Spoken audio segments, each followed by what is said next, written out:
Hello guys, so let's start. तमाम अच्छी तो but not in the video. So general characters of transition elements के general characters क्या होते हैं? देखिए सबसे पहला जो कैरेक्टरिस्टिक हम करेंगे, वैसे बहुत सारे कैरेक्टरिस्टिक हैं सच एज इलेक्ट्रॉनिक स्ट्रक्चर है, उसके बाद बाइंडिंग एनर्जी है, उसके बाद आपके जो है वेरिएबल ऑक्सीडेशन स्टेट है, फिर मैग्नेटिक प्रॉपर्टीज है एंड सो चलिए वन बाय वन इनको करते हैं। कलर कंपाउंड फॉर्मेशन है वगैरह वगैरह। तो हम पहले करते हैं क्या, इलेक्ट्रॉनिक स्ट्रक्चर। अब आपने एक चीज जहन में रखनी है, व्हाट इज दैट, जहन में रखना है कि हमारे पास जो सिलेबस में है दैट इज 3D सीरीज। कौन सी है?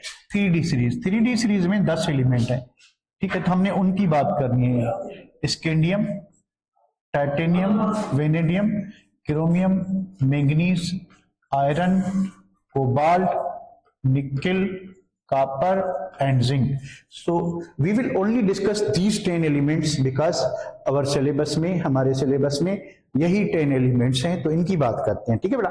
अच्छा, तो इलेक्ट्रॉनिक स्ट्रक्चर की बात करें तो क्या होता है इन सब में 2 शेल्स फिल होती हैं, ठीक है। सो इन ट्रांजिशन एलिमेंट्स और जो हमारे सिलेबस में है 3D सीरीज, इसकी बात करते हैं, ठीक है। 2 शेल्स आर साइमल्टेनियसली फिल्ड, एक ही वक्त पे, ठीक है, 2 शेल्स फिल होते हैं। Number 1 is the valence shell. अब वैलेंस शेल कौन सा है? 4 है। ऑर्बिटल कौन सी जिसमें इलेक्ट्रॉन जाएंगे? 4s, ठीक है। तो दूसरा होता है पेनल्टीमेट शेल,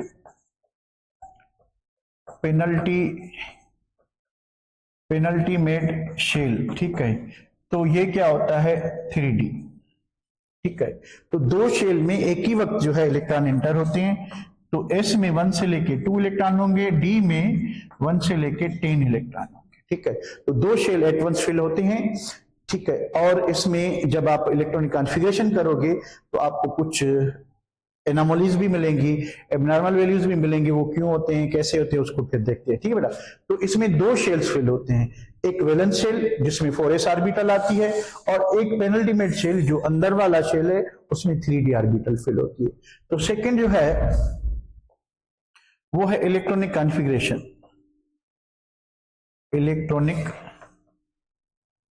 कॉन्फ़िगरेशन। इसको नेक्स्ट पेज पे करते हैं। तो हमने क्या करना है, इलेक्ट्रॉनिक कॉन्फ़िगरेशन करनी है। तो हम क्या करेंगे, पहला एलिमेंट है स्कैंडियम। इसका एटॉमिक नंबर 21, इधर कॉन्फ़िगरेशन करते हैं। फिर टाइटेनियम है 22, फिर vanadium 23, chromium 24, manganese 25, iron 26, nickel cobalt 27, nickel 28, copper 29, zinc 30। तो ये टोटल 10 एलिमेंट्स हैं from scandium to zinc, 10 elements हैं, ठीक है। तो 10 एलिमेंट्स में क्या होगा, नेट ऑफ किए, तो क्या चीज होगा भाई, 1s2, 2s2, 2p6, 3s2, 3p6, 4s2, 3d xy, 3d xz, 3d yz, 3d x square y square and 3d z square, ठीक है। तो इसी तरह से हम क्या करेंगे, इलेक्ट्रॉन फिल करेंगे। तो इलेक्ट्रॉन कैसे फिल करने आए देखते हैं। तो यहां तक 18 इलेक्ट्रॉन्स होते हैं, तो एलिमेंट जो आएगा वो आएगा आर्गान। बाकी इधर सब में फिल करते हैं, फिर आर्गान, फिर आर्गान, फिर आर्गान, फिर आर्गान, फिर भाई आर्गान, एंड फिर आर्गान, फिर आर्गान, फिर आर्गान। ठीक है, तो इसी तरह से, ठीक है, इसी तरह से हम क्या करेंगे, आर्गान यानी 18 इलेक्ट्रॉन, आर्गान के पास 18 इलेक्ट्रॉन होते हैं, तो बाकी वाले इलेक्ट्रॉन इसमें इधर डिस्ट्रीब्यूट करेंगे। 18 इलेक्ट्रॉन की कॉन्फ़िगरेशन यहां तक हो गई। आगे फिर जो है करेंगे, ठीक है बेटा, 18 18 18 18 इलेक्ट्रॉन। ठीक है बेटा, तो आगे देखते हैं क्या करना है।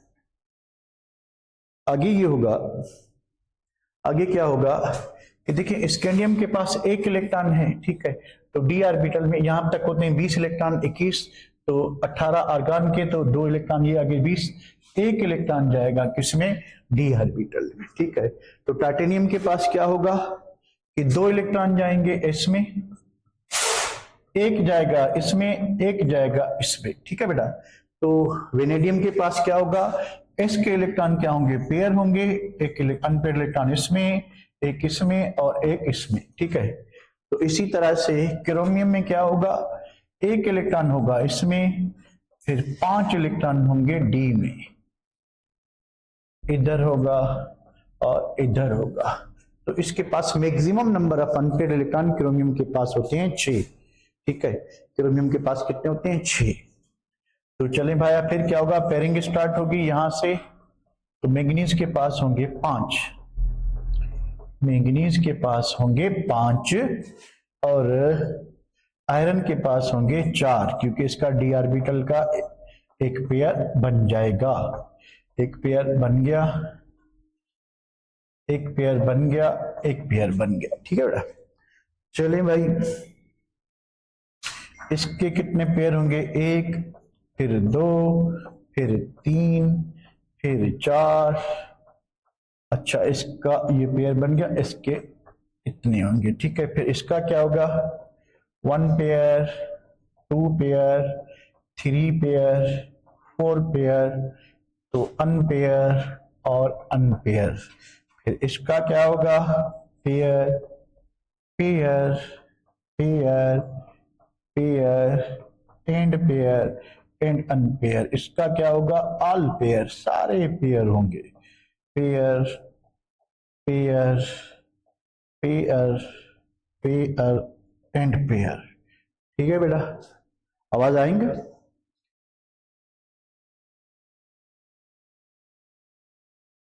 आवाज आ रहा है, डू आवाज coming to your eyes, okay.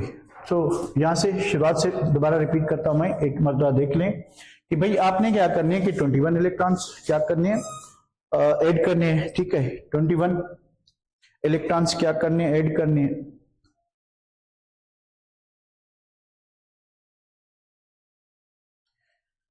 तो 21 इलेक्ट्रॉन जब आप ऐड करोगे तो 1s2, 2s2, 2p6, 3s2, 3p6, यहां तक 18 इलेक्ट्रॉन हो गए, 2 और 2 4, 4 और 6 10, 10 12, 12 और 6 18, 18 और 2 इलेक्ट्रॉन 4s में आएंगे तो हो गए 20, उसके बाद 21वां इसमें आएगा। टाइटेनियम में क्या होंगे, 22, तो 4s का पेयर हो गया, 2 अनपेयर्ड इलेक्ट्रॉन, वेनेडियम में 3 अनपेयर्ड इलेक्ट्रॉन, क्रोमियम में आप देखें कि ये जो पेयर होना चाहिए था ये इधर क्या हो गया, अनपेयर। क्यों होता है, इसको नेक्स्ट पेज पे हम जो है क्या करते हैं, आगे चल के करते हैं। ठीक है, फिर क्या होगा कि मैंगनीज से पेयरिंग स्टार्ट होगी दोबारा, आयरन के पास 2 पेयर हो गए, तो अनपेयर्ड कितने हो गए, 1 2 3 4। तो अनपेयर्ड इलेक्ट्रॉन अगर मैं इधर रेड कलर में लिखूं तो आप देखें कि इसके पास 1 अनपेयर्ड इलेक्ट्रॉन था, इसके पास 2, फिर 3, 3 से डायरेक्ट कितने हो गए, 6, 6 के बाद 5, फिर 4, फिर 3, फिर 2, फिर 1, फिर 0। तो नंबर ऑफ अनपेयर्ड इलेक्ट्रॉन जो है आपके स्कैंडियम से लेके जिंक क्रोमियम तक बढ़ेंगे पहले। ठीक है, पहले क्या होगा, बढ़ेंगे। ठीक है, यहां पे एक चीज क्या गलती की है मैंने कि ये जो कॉपर होगा, कॉपर में क्या होगा, एक इलेक्ट्रॉन इधर लिखोगे और ये क्या होगा, पेयर होगा। क्यों पेयर होगा इसको हम डिस्कस करते हैं। ये चीज आपके जहन में रखनी है कि किसके पास कितने अनपेयर्ड इलेक्ट्रॉन होंगे। तो सिंपली देखें, नंबर ऑफ अनपेयर्ड इलेक्ट्रॉन जो है वो क्रोमियम तक बढ़ रहे हैं, ठीक है, फिर जिंक से लेके मैंगनीज तक बढ़ रहे हैं, यानी ऊपर से नीचे आए सीरीज में, या स्टार्ट से स्टार्ट करें और एंड से स्टार्ट करें तो बीच में आने तक नंबर ऑफ अनपेयर्ड इलेक्ट्रॉन बढ़ते जाएंगे। अब यहाँ पे दो एबनॉर्मल कॉन्फ़िगरेशन है, one is for copper and other is for chromium. तो भाई क्रोमियम 24 जो है, ठीक है, इसको होना क्या चाहिए, आर्गन, इसको होना ये चाहिए आर्गन 18 इलेक्ट्रॉन, फिर क्या होना चाहिए कि 4s में 2 इलेक्ट्रॉन, फिर क्या होना चाहिए 3d में 4 इलेक्ट्रॉन, ठीक है। पर ये एक्सपेक्टेड यही होनी चाहिए, एक्सपेक्टेड जो है यही होनी चाहिए इसकी कॉन्फ़िगरेशन, ठीक है। बट एक्चुअल क्या होती है, एक्चुअल ये होती है कि इसमें 4s1 एक इलेक्ट्रॉन इसका हम इधर क्या करेंगे, ट्रांसफर करेंगे, और हमें क्या होना चाहिए 3d5। ये एक्चुअल है, यानी होती ये है, होनी ये चाहिए, होती ये है, ठीक है। क्यों, अफवाह पेंसिल की वायलेशन है, ठीक है। ये तो अफवाह वाली है ना, अगर अफवाह वाली बात हो तो फिर ये होती, ठीक है। अफवाह प्रिंसिपल की बात होती तो एक्सपेक्टेड अकॉर्डिंग टू अफवाह प्रिंसिपल ये होनी चाहिए, तो होती है। ऐसा क्यों होता है, इसके बाद में आते हैं। Same for the copper, copper 29, ठीक है, उसकी जो एक्सपेक्टेड कॉन्फ़िगरेशन है आर्गन क्या होनी चाहिए 4s2 एंड 3d9 होनी चाहिए, ठीक है, ये एक्सपेक्टेड थी अकॉर्डिंग टू अफवाह प्रिंसिपल, अफवाह के हिसाब से ये होनी चाहिए थी, पर नहीं है। है क्या फिर, है ये एक इलेक्ट्रॉन इधर ट्रांसफर किया हमने, तो बन गया क्या 4s1 3d10। अब ऐसा क्यों हो रहा है कि इलेक्ट्रॉन इधर क्यों जा रहा है, क्या रीजन है, ठीक है। उसके दो रीजन है। Why chromium and copper deviates from Aufbau principle, कि ऐसा क्यों होता है कि सिर्फ ये दो एलिमेंट 3D सीरीज के क्रोमियम और कॉपर अफवाह प्रिंसिपल को फॉलो नहीं करते। Stable configuration, less energy difference, दो रीजन हो गए, ठीक है, दो रीजन होंगे। क्यों, number one, due to little, थोड़ा सा एनर्जी डिफरेंस है, लिटिल एनर्जी डिफरेंस, कि थोड़ा सा एनर्जी डिफरेंस है बिटवीन किस में 4s एंड 3d में। यानी अगर इलेक्ट्रॉन को इधर जाना है तो थोड़ी सी एनर्जी चाहिए, बहुत ही थोड़ी एनर्जी चाहिए 4s से 3d में जाने के लिए। दूसरी बात क्या है कि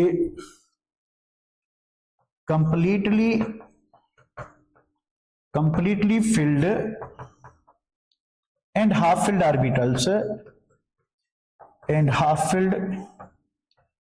orbitals are always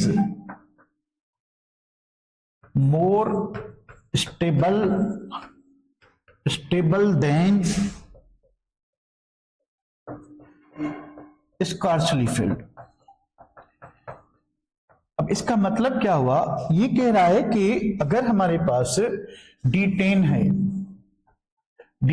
है, ठीक है, यानी कंप्लीटली फिल्ड है, ठीक है, तो D10 ज्यादा स्टेबल होगी D5 से जो कि हाफ फिल्ड है, ये ज्यादा स्टेबल होगी किसी भी और कॉन्फ़िगरेशन से जिसमें D में एक इलेक्ट्रॉन हो, 2 हो, 3 हो, 4 हो, 6 हो, 7 हो, 8 हो, 9 हो, ठीक है, किसी भी और कॉन्फ़िगरेशन से सर करा सुनिए ज्यादा स्टेबल होगी अगर बस ठीक है, तो ज्यादा स्टेबल होगी, ठीक है। ये बात समझ रहे हैं कि कंप्लीटली फिल्ड ऑर्बिटल जो है, कंप्लीटली फिल्ड ऑर्बिटल,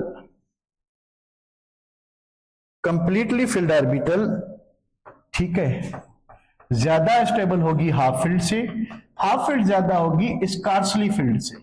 स्कार्सली का मतलब है कि जो ना हाफ फील्ड हो ना कंप्लीटली फील्ड हो, ठीक है। तो इसी वजह से, और दूसरा एक तो ये हो गया कि भाई हाफ फिल्ड ऑर्बिटल, अब यहां से यहां इलेक्ट्रॉन भेजने में क्या हो रहा है कि ये जो है हाफ फिल्ड हो गई, ये कंप्लीटली फिल्ड हो गई, तो फिर हमने भेजा क्यों? एक तो थोड़ा डिफरेंस है एनर्जी का, दूसरा कि पहले सिर्फ ये स्टेबिलिटी 4s शो कर रही थी क्योंकि वो कंप्लीटली फिल्ड थी, ये स्कार्सली थी, यानी हाफ फिल्ड भी नहीं थी, कंप्लीटली भी नहीं थी। तो हमने जब एक इलेक्ट्रॉन इधर ट्रांसफर किया तो उससे क्या हुआ, ये हाफ फिल्ड हो गई, ये कंप्लीटली फिल्ड, यानी दोनों क्या हो गए, स्टेबल हो गए। ठीक है, दोनों क्या हो गए, स्टेबल हो गए। ठीक है, अच्छा इधर फिर क्या हो रहा है कि डी ऑर्बिटल में 4 इलेक्ट्रॉन थे। ठीक है, तो फिर ऐसा दूसरों में क्यों नहीं होता? क्योंकि एक इलेक्ट्रॉन तो शिफ्ट हो सकता है, दूसरा इलेक्ट्रॉन जो है फिर एस ऑर्बिटल जो है वो खाली हो जाएगी, ऐसा नहीं हो सकता। सो एक इलेक्ट्रॉन हम एस वाला ट्रांसफर करेंगे, क्योंकि जब एस से दोनों इलेक्ट्रॉन निकाल दें तो फिर एस क्या हो जाएगी, अनस्टेबल। तो उस बात सेम हो जाएगी, एक तो थोड़ी सी एनर्जी चाहिए इधर इलेक्ट्रॉन को भेजने के लिए, फिर ये अगर खाली पड़ जाए दूसरा इलेक्ट्रॉन शिफ्ट करने के बाद, तो ये स्कार्सली फिल्ड हो जाएगी, ये भी स्कार्सली फिल्ड हो जाएगी। तो इस तरह से बाकी जो भी कॉन्फ़िगरेशन है उसमें ऐसा पॉसिबल नहीं, सिर्फ इसमें पॉसिबल है D4 और D9 में ये पॉसिबल है। ठीक है, जब भी D4 D9 आए तो आप ऐसा करोगे, इफ अदरवाइज नहीं करोगे। ठीक है बेटा, इसमें कोई दिक्कत? ये बात समझ आ गई? ये बात समझ आ गई बेटा? Any problem? कोई प्रॉब्लम इसमें? No problem, all clear? Dandruff गए, जुएं साफ? ओके, चलें भाई और आगे आते हैं। आगे क्या चीज है, हम पढ़ते हैं बाइंडिंग एनर्जी। बाइंडिंग एनर्जीज, पहले इसकी सिंपल सी डेफिनेशन पढ़ते हैं कि व्हाट इज बाइंडिंग एनर्जी, होती क्या है। अब देखिए, ट्रांजिशन एलिमेंट्स जो हैं वो सारे सॉलिड होते हैं, सवाए मर्क्यूरी के वो लिक्विड होता है। तो सॉलिड में क्या होता है कि पार्टिकल्स टाइटली बाउंड होते हैं और क्लोजली पैक्ड होते हैं। तो हमने क्या करना है कि ये जो सॉलिड में हजारों लाखों बिलियंस ऑफ जो मेटल एटम्स, ट्रांजिशन मेटल्स एक दूसरे से जुड़े हुए हैं थ्रू मेटेलिक बॉन्ड और कोवेलेंट बॉन्ड, हमने उनको सेपरेट करना है। तो उन कॉन्स्टिट्यूएंट्स को, उन पार्टिकल्स को, उन मेटल एटम्स को सेपरेट करने के लिए कितनी एनर्जी चाहिए? तो जितनी एनर्जी चाहिए होगी उसको हम कहते हैं बाइंडिंग एनर्जी। तो डेफिनेशन क्या होगी? डेफिनेशन होगी कि the amount of energy required, कितनी एनर्जी चाहिए रिक्वायर्ड टू सेपरेट कंपोनेंट्स। अब कंपोनेंट्स कहें, कॉन्स्टिट्यूएंट्स कहें,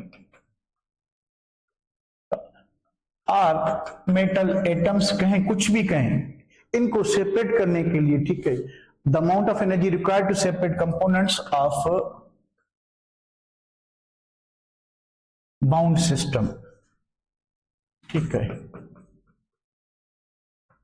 कि एक बाउंड सिस्टम में जिसमें बहुत सारे कॉन्स्टिट्यूएंट एक दूसरे से जुड़े हुए हैं थ्रू सर्टेन कोहेसिव फोर्स, हमने उसको क्या करना है, अलहदा करना है। अलहदा करने के लिए कितनी एनर्जी चाहिए? मान लें कि आपके पास ये बाउंड सिस्टम है, ठीक है, कोई भी ट्रांजिशन मेटल है, ठीक है, तो आपको ये क्या दिखाई दे रहा है, क्या होना चाहिए कि लिक्विड है, गैस है कि सॉलिड है? ठीक है, ये क्या होगा, मेटल सॉलिड होगा। ठीक है, पता नहीं कितने मेटल्स हैं, एन मेटल्स। ठीक है, हमने क्या करना है कि हमने एनर्जी सप्लाई करनी है।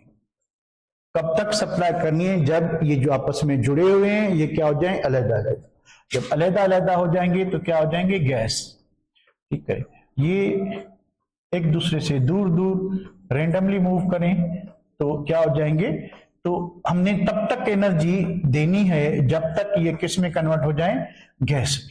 ठीक है, तो इसी तरह से how much energy is required to separate components of bound system, तो इसको हम क्या कहेंगे, बाइंडिंग एनर्जी कहेंगे। अब यहाँ पे मजे की बात आती है कि जो आपके ट्रांजिशन एलिमेंट्स हैं, इनकी जो बाइंडिंग एनर्जी है वो दो टाइप के इलेक्ट्रॉन्स पे डिपेंड करती है, एक एस ऑर्बिटल वाले इलेक्ट्रॉन और दूसरे जो है डी ऑर्बिटल वाले। अब जो एस ऑर्बिटल वाले इलेक्ट्रॉन है वो डीलोकलाइज होते हैं, वो मेटेलिक बॉन्ड बनाते हैं। अब जो डी ऑर्बिटल वाले जो अनपेयर्ड इलेक्ट्रॉन है, बाइंडिंग एनर्जी किस पे डिपेंड करिए, अनपेयर्ड इलेक्ट्रॉन पे, वो कोवेलेंट बॉन्ड बनाते हैं। ठीक है, तो डी ऑर्बिटल वाले इलेक्ट्रॉन कोवेलेंट बॉन्ड बनाएंगे। अब सिंपल सा क्वेश्चन है कि कोवेलेंट बॉन्ड स्ट्रांग होगा कि मेटेलिक बॉन्ड? कौन सा बॉन्ड ज्यादा स्ट्रांग होगा, कोवेलेंट के मेटेलिक? है कोई जो बताए, कोवेलेंट बॉन्ड या मेटेलिक बॉन्ड?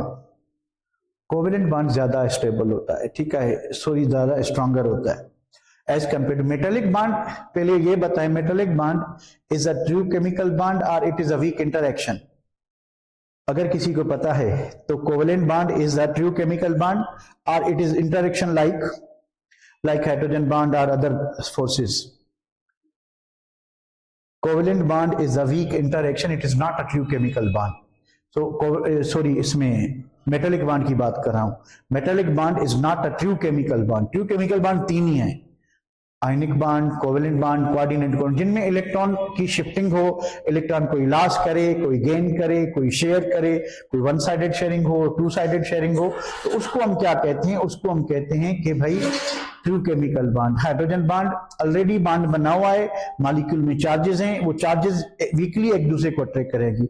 मेटलिक बॉन्ड क्या होता है कि मेटल के पास फ्री इलेक्ट्रॉन है, तो इनका जो एटम है, अब फ्री इलेक्ट्रॉन डिलोकलाइज इलेक्ट्रॉन निकल जाएगा तो मेटल पे पॉजिटिव आइन लगेगी, वो उधर ही पड़ा होगा, तो घूमने वाले इलेक्ट्रॉन और ये खड़ा हुआ जो मेटल एटम है ये उसको इलेक्ट्रॉन्स को अट्रैक्ट करेगा, इसको मेटालिक बॉन्ड कहते हैं। तो ये ट्रू केमिकल बॉन्ड नहीं होता, ठीक है बेटा।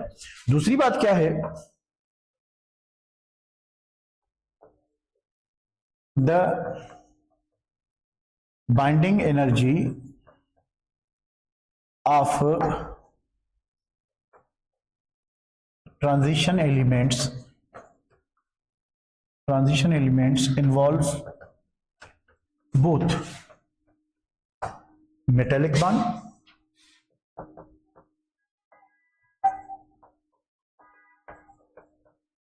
and covalent bond। तो इन दोनों में अगर हमें ये बताना हो कि दोनों में डोमिनेंट फैक्टर कौन सा होगा, यानी मेनली बाइंडिंग एनर्जी किस पे डिपेंड करेगी, कोवेलेंट पे या मेटालिक पे, तो कोवेलेंट बॉन्ड की जो कंट्रीब्यूशन होगी वो ज्यादा होगी किससे, मेटालिक से। क्यों? क्योंकि कोवेलेंट बॉन्ड एक स्ट्रांग बॉन्ड है, ये एक वीक इंटरएक्शन है, it is not a true chemical bond, कि ये ट्रू केमिकल बॉन्ड नहीं है, ठीक है। तो ये स्ट्रांग आपकी इंटरेक्शन होगी, ये क्या होगी, वीक होगी, ठीक है। तो मेटालिक बॉन्ड कौन बनाएगा, delocalised electrons of S orbital, कि ये जो 4s ऑर्बिटल में 1 से 2 इलेक्ट्रॉन होंगे, ये बनाते हैं मेटालिक बॉन्ड। अब कोवेलेंट बॉन्ड कौन बनाएगा, unpaired electrons of D orbital, ये बनाएंगे, क्या बनाएंगे, ये बनाएंगे आपके कोवेलेंट बॉन्ड। तो दोनों में स्ट्रांग कौन है, कोवेलेंट बॉन्ड। तो जो एलिमेंट ज्यादा कोवेलेंट बॉन्ड बनाएगा, जिसके पास ज्यादा अनपेयर्ड इलेक्ट्रॉन होंगे, उसकी बाइंडिंग एनर्जी क्या होगी, ज्यादा होगी। तो थोड़ा पीछे आते हैं, तो नंबर ऑफ अनपेयर्ड इलेक्ट्रॉन देखें कहां से, स्कैंडियम से क्रोमियम तक, स्कैंडियम से क्रोमियम तक क्या हो रहे हैं, नंबर ऑफ अनपेयर्ड इलेक्ट्रॉन बढ़ रहे हैं। तो बाइंडिंग एनर्जी जो है, बाइंडिंग एनर्जी स्कैंडियम से लेके क्रोमियम तक क्या होगी, इंक्रीज होगी। स्कैंडियम से क्रोमियम तक इंक्रीज होगी ना, नंबर ऑफ अनपेयर्ड इलेक्ट्रॉन बढ़ रहे हैं, तो नंबर ऑफ कोवेलेंट बॉन्ड बढ़ेंगे, जितने कोवेलेंट बॉन्ड बढ़ेंगे तो बाइंडिंग एनर्जी क्या होगी, इंक्रीज होगी, ठीक है बेटा।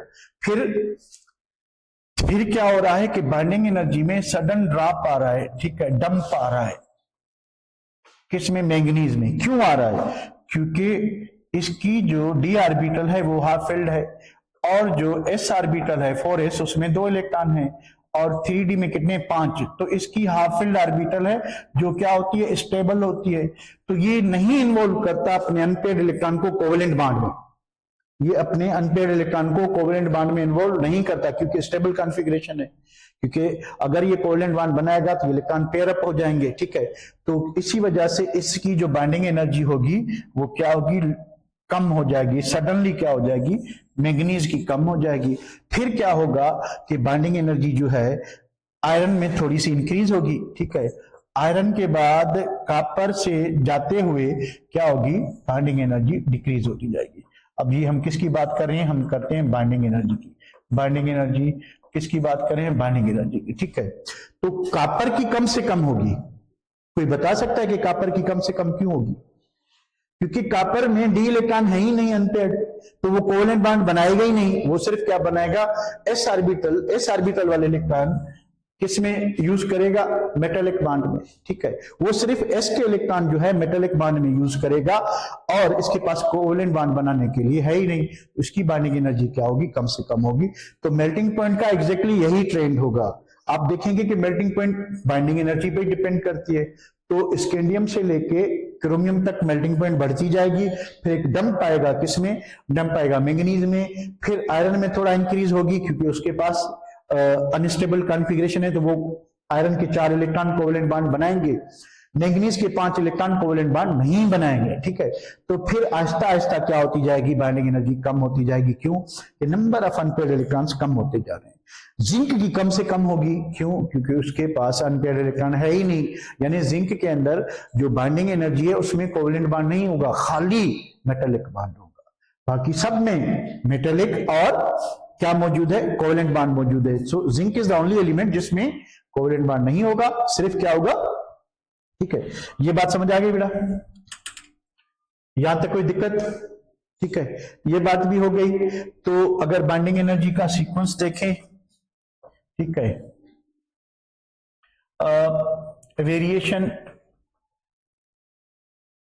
Of binding energy and melting point, ठीक है, इन 3D सीरीज।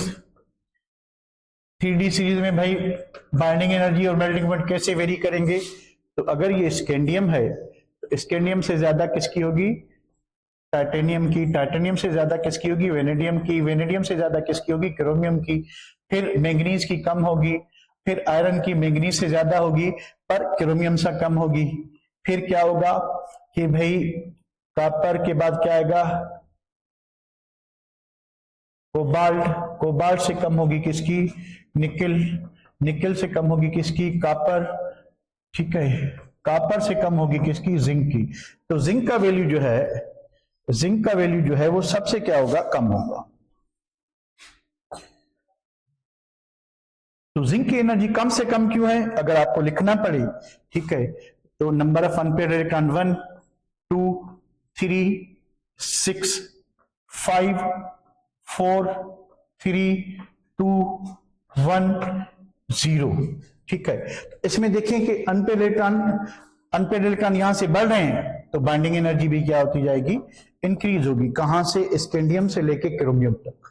फिर मैंगनीज में डंप क्यों आया, इवन दो मैंगनीज के पास आयरन से भी ज्यादा अनपेयर्ड इलेक्ट्रॉन है, फिर भी इसकी जो है बाइंडिंग एनर्जी कम क्यों है, ड्यू टू स्टेबल कॉन्फ़िगरेशन। इसके पास डी ऑर्बिटल में 5 इलेक्ट्रॉन है, वो उसमें कंफर्टेबल है, उसकी इसलिए वो कोवेलेंट बॉन्ड नहीं बनेगा, इसमें सिर्फ क्या होगा, इंटरेक्शन होगी, वीक इंटरेक्शन, ठीक है बेटा।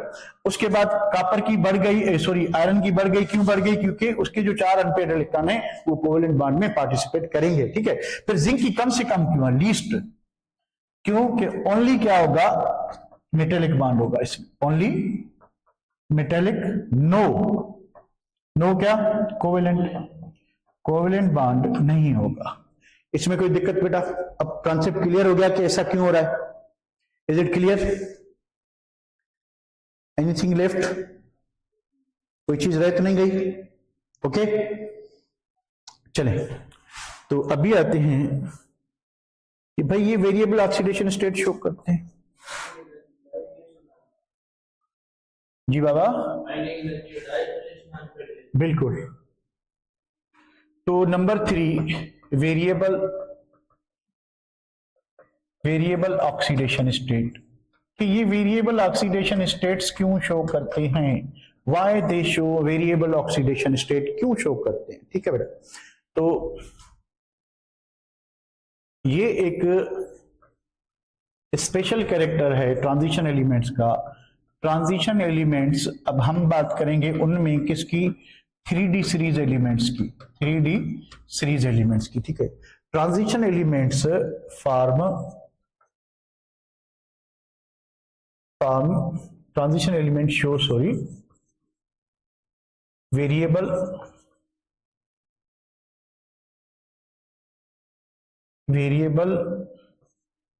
ऑक्सीडेशन स्टेट्स, ये वेरिएबल ऑक्सीडेशन स्टेट्स शो करते हैं, किस वजह से करते हैं? Number one, because of low energy difference between 4s and 3d orbitals, कि ये इस वजह से वेरिएबल ऑक्सीडेशन स्टेट शो करते हैं क्योंकि नंबर पहली बात यह है कि there is a little energy difference between 4s and 3d। तो 4s में आपको 1 से 2 इलेक्ट्रॉन दिखाई देंगे, तो 4s की वजह से +1 और +2 शो करेंगे, ठीक है। अगर s में 1 इलेक्ट्रॉन है तो +1 शो करेंगे, 2 है तो +2। तो समटाइम्स ये क्या करेंगे, इसमें कितने हो सकते हैं, अगर इसमें 1 इलेक्ट्रॉन है तो +1, 2 इलेक्ट्रॉन है तो +2, +3, +4, +5। अब d ऑर्बिटल में 5 तक जो है वो अनपेयर्ड इलेक्ट्रॉन हो सकते हैं, तो 2s के 5 इसके, तो मैक्सिमम जो ऑक्सीडेशन स्टेट शो करता है मैंगनीज +7। मैंगनीज क्या शो करता है, +7। कहां से आएंगे 7 इलेक्ट्रॉन, 2s वाले 5d वाले। तो मैंगनीज कैसे शो करता है ये, भाई इसके पास है 4s2 3d5। तो ये क्या करते हैं, क्यों वेरिएबल ऑक्सीडेशन स्टेट शो करते हैं? पहली बात कि थोड़ा सा एनर्जी डिफरेंस है 4s और 3d का, तो कभी ये 4s से इलेक्ट्रॉन लॉस करेंगे, कभी ये d ऑर्बिटल से इलेक्ट्रॉन लॉस करेंगे, कभी दोनों से करेंगे। तो अगर s से खाली करे मैंगनीज तो +2, अगर d वाला 1 इलेक्ट्रॉन लॉस करे, ठीक है, 2 करे, 3 करे, 4 करे, 5 करे, अब दोनों को जमा करें, s के जरूर करता है d ऑर्बिट, कोई भी एलिमेंट हो, ठीक है। तो 2 + 1 क्या होगा 3, 2 + 2 क्या होगा 4, 2 + 3 क्या होगा 5, 2 + 4 क्या होगा 6, 2 + 5 क्या होगा 7। तो इसी वजह से क्या होगा कि अगर ये खाली s के इलेक्ट्रॉन लॉस करता है तो +2, अगर d से 1 लॉस करता है तो +1, +2, +3, +4 कुछ भी हो सकता है, कभी दोनों को जमा कर लें। तो इस वजह से इनके जो ऑक्सीडेशन नंबर्स होते हैं वो वेरिएबल होते हैं। पहली बात कि low energy difference between 4s and 3d orbital. दूसरी बात, due to low energy difference sometimes they lose electron from s orbital, sometimes from d, sometimes from d orbital,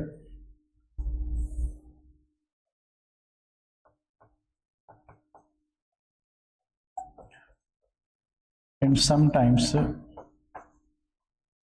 from s and d both, s and d both। तो कभी कभी ये क्या करते हैं कि इलेक्ट्रॉन s ऑर्बिटल से loss करते हैं, कभी खाली d से करते हैं, कभी दोनों से करते हैं, पर ज्यादातर केसेस में, ठीक है, s वाले इलेक्ट्रॉन जरूर खारिज करते हैं। तो लीस्ट पॉसिबल जो ऑक्सीडेशन स्टेट होगा, ऑक्सीडेशन नंबर होगा, वो होगा +1। कौन देंगे, आपको याद होगा क्रोमियम एंड कॉपर। इनके पास s ऑर्बिटल में 1 इलेक्ट्रॉन होता है, तो +1 ये 2 ही शो करेंगे, ठीक है। मोस्ट कॉमन क्या होगा, मोस्ट कॉमन ऑक्सीडेशन नंबर क्या होगा, +2। अब हर किसी के पास जो 4s में 2 इलेक्ट्रॉन होते हैं, 8 एलिमेंट्स 3d सीरीज वाले +2 शो करेंगे, कॉपर और क्रोमियम को छोड़ के 8 एलिमेंट के पास ऐसे ऑर्बिटल में 2 इलेक्ट्रॉन होंगे, 2 इलेक्ट्रॉन लॉस करेंगे, ठीक है। अब हाईएस्ट ऑक्सीडेशन नंबर कौन शो करेगा, मैंगनीज करेगा। Highest oxidation number +7 shown by manganese, कहां पे, KMnO4, ठीक है। पोटेशियम परमैंगनेट में क्या होगा, +1 +7 -2, ठीक है, -2, ठीक है। तो इसी तरह से ये ऑक्सीडेशन नंबर का एक पूरा चिट्टा हो गया। तो इसको ऑक्सीडेशन नंबर को जरा देख लेते हैं, टेबल को ये देखें, कि कॉमन ऑक्सीडेशन नंबर भाई इनके, एक नजर इसको देखते हैं। तो +2 जो भी है, +2 देखिए मोस्ट कॉमन है +2, हर एलिमेंट +2 शो कर रहा है, ठीक है, हर एलिमेंट +2 फॉर 4s, +2 किसके लिए करेंगे, 4s के लिए करेंगे, ठीक है, ये +2 सारे करेंगे। अब दो एलिमेंट होंगे जो क्या करेंगे, +1, इसमें क्या होंगे कौन कौन होगा, +1 में दो होंगे, कौन कौन, क्रोमियम एंड कॉपर, क्योंकि इनकी 4s में 1 इलेक्ट्रॉन होता है, ठीक है। फिर मैक्सिमम देखें आप, मैंगनीज, मैक्सिमम कौन शो करेगा, मैंगनीज करेगा, ठीक है।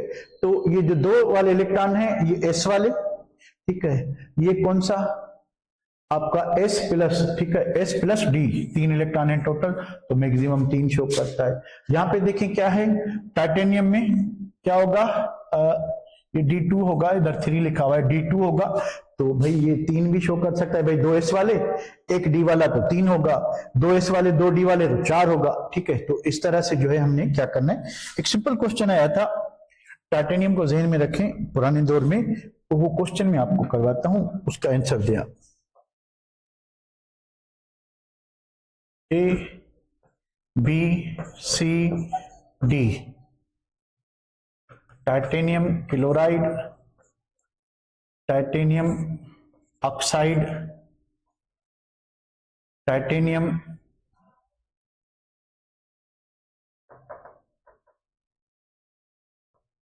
Sodium, titanium oxide,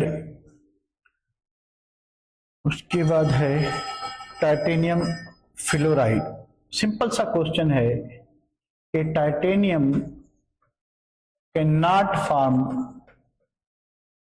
which of the following compound, which of the following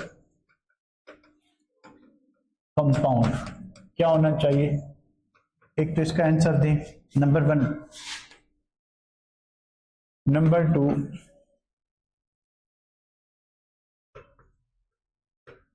binding energy of which element involve, which element does not involve A B C D, भाई chromium हो गया, copper हो गया, zinc हो गया, स्कैंडियम हो गया, involve, इसका आंसर क्या होगा, फिर दूसरे क्वेश्चन पे आते हैं, सी होगा।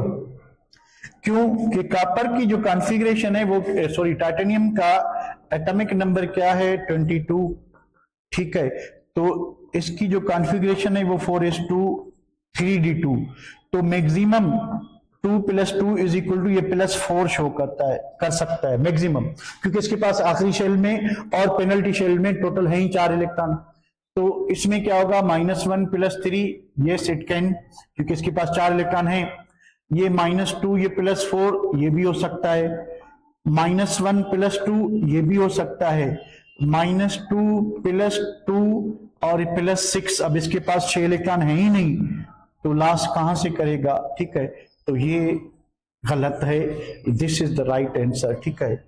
इसमें क्या होना चाहिए,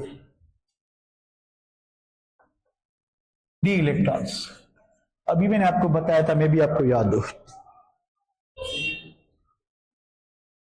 जिंक, जिंक क्योंकि जिंक के पास 3d10 होता है, उसमें s ऑर्बिटल, d ऑर्बिटल में अनपेयर्ड इलेक्ट्रॉन है ही नहीं, तो वो कोवेलेंट बॉन्ड में इन्वॉल्व नहीं होंगे, सिर्फ और सिर्फ उसके जो s इलेक्ट्रॉन्स हैं वो मेटालिक बॉन्ड बनाएंगे, ठीक है बेटा। तो एनी प्रॉब्लम, अगर कोई प्रॉब्लम है तो बताएं, वरना आप जाके खेलें।